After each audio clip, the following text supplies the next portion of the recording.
Datuk Seri, saya mohon penjelasan mengenai SOP untuk pemeriksaan suhu badan. Adakah ia perlu dilakukan secara manual oleh pemilik ataupun pekerja premis perniagaan tersebut?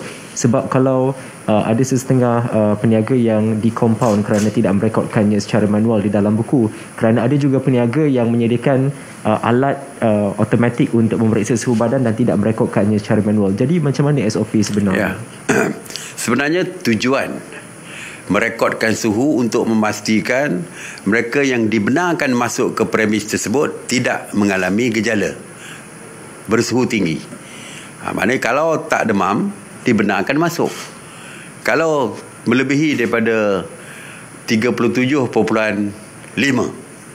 mereka tidak dibenarkan masuk. Jadi tujuannya adalah untuk memastikan yang dibenarkan masuk ke premis tersebut tidak mempunyai salah satu gejala, dan kalau mereka kurang daripada kalau suhunya kurang daripada 37.6, itu adalah hak mereka untuk mendapat kebenaran masuk ke premis yang berkaitan. Jadi tidak wajib untuk direkodkan sebenarnya, tidak wajib. Just dapatkan suhu dan masuk, tidak dibenarkan masuk, itu saja. Jadi kalau tidak merekodkan, tidak boleh diambil tindakan. Yang penting perlu direkodkan adalah nombor telefon. Itu yang penting.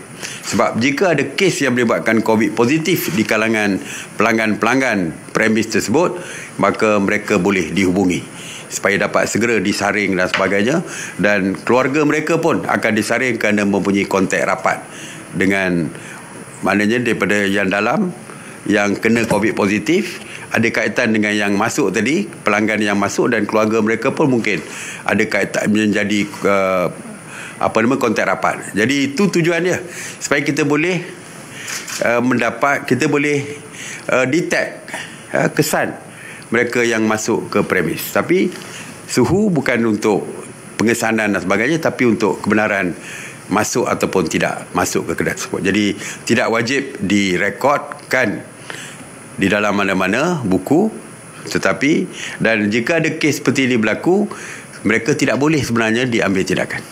Ya.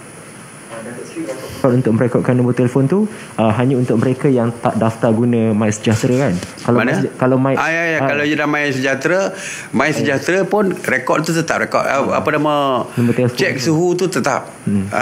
Cuma MySejahtera merekodkan dari segi detail tentang kita. Tak, yang nombor telefon kena rekod tu kalau guna MySejahtera tak payahlah, sebab dah ada rekod. Dah ada dalam MySejahtera. Lepas tu kita galakkan, bukan kita galakkan, kita mewajibkan penggunaan MySejahtera. Selain daripada cepat, tak perlu menulis, kita punya info dah ada di dalam MySejahtera tu.